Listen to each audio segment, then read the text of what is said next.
Friends, मेरा नाम प्रियांशी कौशल है। मैं क्लास 4 में पढ़ती हूँ। ये मैंने अपने हिंदी की बुक का ये 7 चैप्टर बनाया। इस चैप्टर का नाम है नन्ही राजकुमारी और चंद्रमा। बहुत पुरानी बात होती है। समुद्र के किनारे एक नन्ही राजकुमारी रहती है। उसने एक दिन खाने में इतनी चटनी खा ली कि वह बीमार हो गई। उसे डॉक्टर भी देखकर वो भी बहुत ही चिंतित हो गए। फिर राजा उनसे पूछते हैं कि तुम्हें क्या चाहिए। फिर जो राजकुमारी होती है वह कहती है कि पिताजी, मुझे अगर चंद्रमा मिल जाए तो मैं ठीक हो जाऊंगी। राजा के पास बहुत ही ऐसे सेवक थे जो भी हुआ उनसे कहते वह उन्हें लाकर तुरंत दे देते। इसलिए राजा ने बोल दिया, ठीक है, मैं तुम्हारे लिए चंद्रमा लाऊंगा। तो उस पर राजा ने दरबार में मंत्री को बुलाया और मंत्री से कहा कि मंत्री जी, मुझे राजकुमारी के लिए चंद्रमा चाहिए। मंत्री बोलता है कि महाराज, चंद्रमा लाना तो असंभव है। चंद्रमा तो बहुत ही दूर है। चंद्रमा यहाँ से 35,000 मील दूर है। उसे कोई नहीं ला सकता और वह पिघले तांबे का बना है और राजकुमारी के कमरे से बहुत ही बड़ा है। राजा ये सुनकर बहुत ही क्रोधित हो गए और उन्होंने मंत्री को जादूगर को बुलाने का हुक्म दिया। फिर वहाँ पर जादूगर आया और उसने पूछा, महाराज, मैं आपकी क्या सेवा करूँ। फिर जो राजा बोलते हैं कि मुझे अपनी बेटी राजकुमारी के लिए चंद्रमा चाहिए, तुम्हें चंद्रमा लाना है। फिर जो जादूगर होता है वह कहता है, महाराज, चंद्रमा तो 1,50,000 मील दूर है, उसे कोई नहीं ला सकता और वह हरे पनीर से बना हुआ है। वह तो महल से 2 गुना बड़ा है। ये सुनकर महाराज आंख बबूला हो गए और कहें कि मुझे तुम्हारी बकवास नहीं सुन ली है, तुम यहाँ से रफा दफा हो जाओ तुरंत ही। फिर महाराज जो है गणितज्ञ को बुलाते हैं। फिर उसके कान जो गणितज्ञ होते हैं उसके कानों में वो पेंसिल से होती है। फिर वह उनसे भी कहते हैं कि मुझे मेरी बेटी के लिए चंद्रमा चाहिए, अगर उसे चंद्रमा नहीं मिला तो वह ठीक नहीं हो पाएगी। फिर जो गणितज्ञ होते हैं वह कहते हैं, महाराज, चंद्रमा तो बहुत ही दूर है। चंद्रमा तो 3 लाख मील दूर है, उसे कोई नहीं ला सकता और वह सिक्के की तरह गोल है और वह आसमान में चिपका हुआ है, उसे कोई नहीं ला सकता। महाराज अब गुस्से से लाल पीले हो गए थे। फिर उन्होंने विदूषक को बुलाया। विदूषक उछलता कूदता वहाँ पहुँचा और उसने पूछा, महाराज, मैं आपकी क्या सेवा कर सकता हूँ। महाराज कहते हैं कि मुझे अपनी बेटी के लिए चंद्रमा चाहिए, तुम्हें चंद्रमा का प्रबंध किसी भी हाल में करना होगा। फिर जो विदूषक होता है वह कहता है कि महाराज, वह जो आपने मंत्री, गणितज्ञ और जादूगर ने क्या कहा।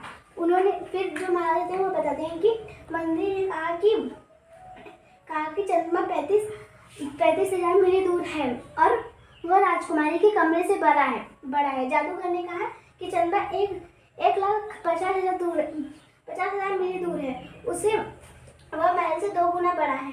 और गणितज्ञ ने कहा वह 3,000 मील दूर है और वह सिक्के की तरह गोल है और वह आसमान में चिपका हुआ है, उसे कोई नहीं ला सकता। फिर जो विदूषक होते हैं वह राजकुमारी के पास जाते हैं और उनसे पूछते हैं कि राजकुमारी, चंद्रमा कितना बड़ा है। फिर राजकुमारी बताती है कि चंद्रमा मेरे नाखून से जरा सा छोटा है।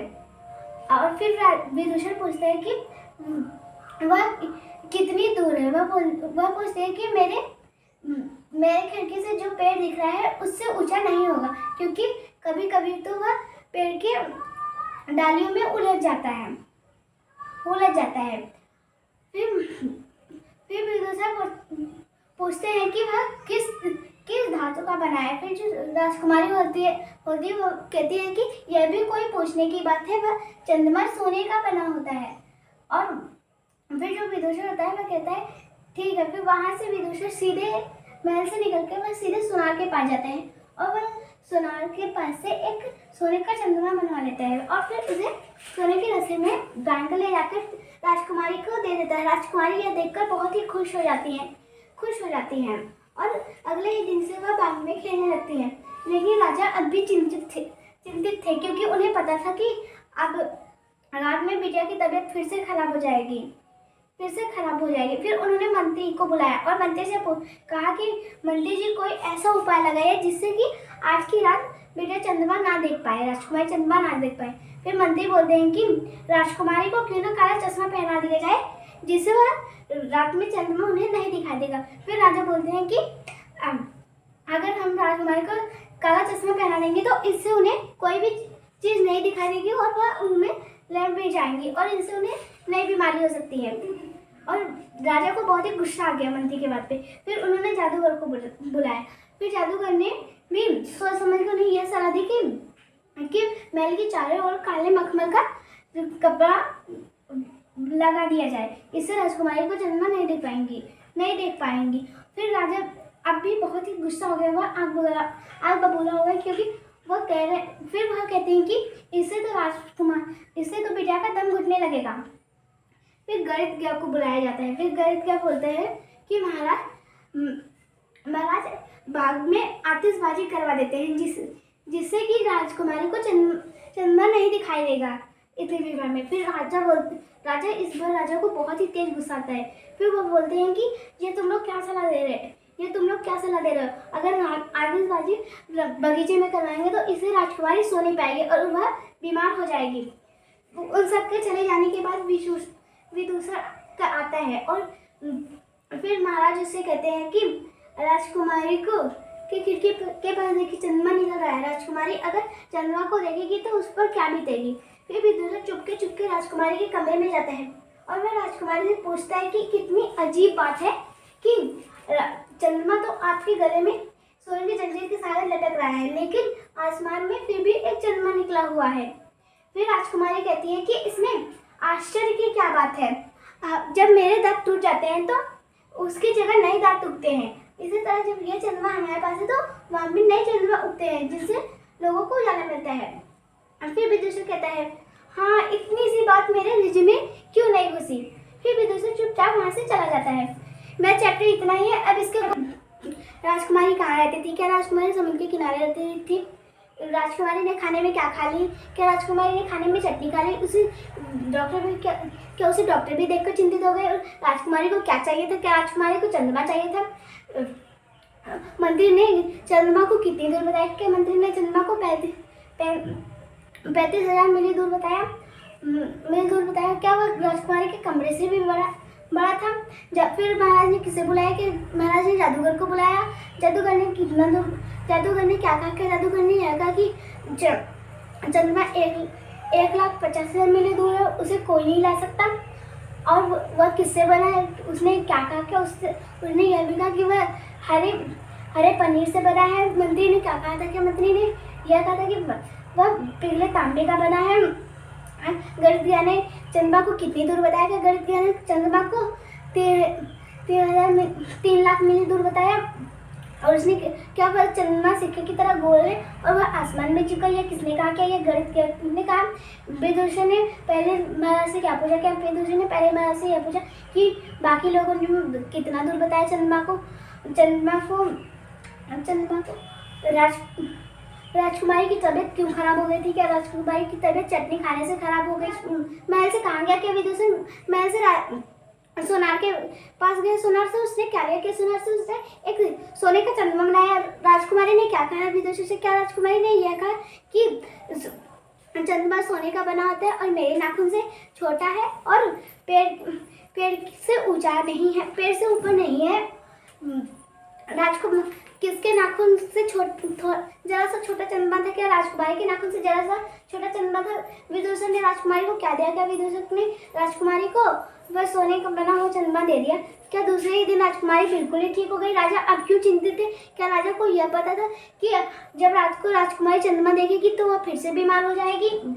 फिर राजा ने किसको बुलाया? क्या राजा ने मंत्री को बुलाया? मंत्री ने उन्हें क्या सुझाव दिया? क्या मंत्री ने उन्हें यह सुझाव दिया कि राजकुमारी को काला चश्मा पहना दिया जाए? अगर राजकुमारी को काला चश्मा पहना दिया जाए तो राजकुमारी के साथ क्या हो सकता था? क्या राजकुमारी वस्तुओं में लड़ भी जाती है, इनसे उन्हें नई बीमारी हो सकती है? फिर किसे बुलाया गया? क्या फिर जादूगर को बुलाया गया? जादूगर ने क्या सलाह दी? क्या जादूगर ने यह सलाह दी कि महल के चारों ओर काले मखमल कपड़े का घेरा लगवा दिया जाए, इससे राजकुमारी को चंद्रमा किसी भी हाल में नहीं दिखेगा। राजा ने फिर उसके सुझाव को क्यों ठुकराया? क्या राजा ने उसके सुझाव को इसलिए ठुकराया क्योंकि अगर राजा चारों ओर मखमल के कपड़े, काले कपड़े लगवा देते तो इससे राजकुमारी का दम घुटने लगता। गणितज्ञ ने क्या सलाह दी? क्या गणितज्ञ ने यह सलाह दी कि बाग में आतिशबाजी करवाया जाए।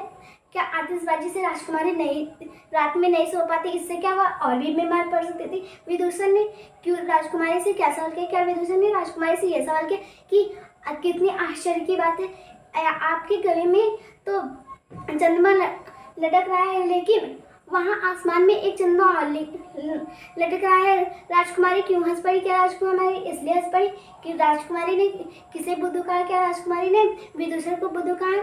क्या राजकुमारी ने उन्हें किस उदाहरण से समझाया? क्या राजकुमारी ने उन्हें यह कहा कि मेरे दांत जब टूट जाते हैं तो उनकी जगह नए दांत आते हैं, इसीलिए जब यह चंद्रमा मेरे पास आ गया तो इसलिए उसकी जगह दूसरे चंद्रमा भी उग गए।